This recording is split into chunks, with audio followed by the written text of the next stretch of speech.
నమస్తే, welcome to YSM news. శుక్రవారం ఏడుపాయల జాతర వనదుర్గ అమ్మవారికి ప్రభుత్వం తరపున పట్టు వస్త్రాలు సమర్పించిన కలెక్టర్ రాహుల్ రాజు దంపతులు, ఎమ్మెల్యే మైనంపల్లి రోహితరావు దంపతులు పూర్ణకుంభంతో ఘన స్వాగతం పలికిన వేద పండితులు, పాలక మండలి సభ్యులు. అనంతరం కలెక్టర్, ఎమ్మెల్యే దంపతులకు అర్చకులు వేద మంత్రాలతో పూజలు నిర్వహించి అమ్మవారి ఆశీస్సులు కల్పించి తీర్థ ప్రసాదాలు అందించారు. జిల్లా కలెక్టర్ రాహుల్ రాజు మాట్లాడుతూ ఏడుపాయల జాతరను ఆధ్యాత్మిక భావన ఉట్టిపడేలా ఏర్పాటు చేశామన్నారు.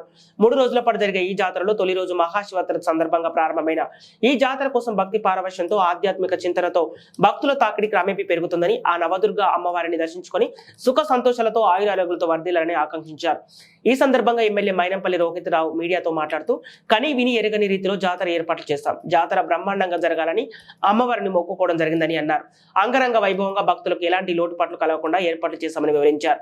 ఏడుపాయలను అన్ని విధాల అభివృద్ధి చేస్తాం. 3 రోజుల పాటు అందుబాటులో ఉంటూ ప్రత్యక్షంగా పర్యవేక్షిస్తామని, భక్తులకు ఇబ్బందులు తలెత్తకుండా జాతర విజయవంతం చేయాలని అధికారులను ఆదేశించారు.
అనుకున్నా కింద పడే అనుకున్నా చాలా తీసుకుంటావా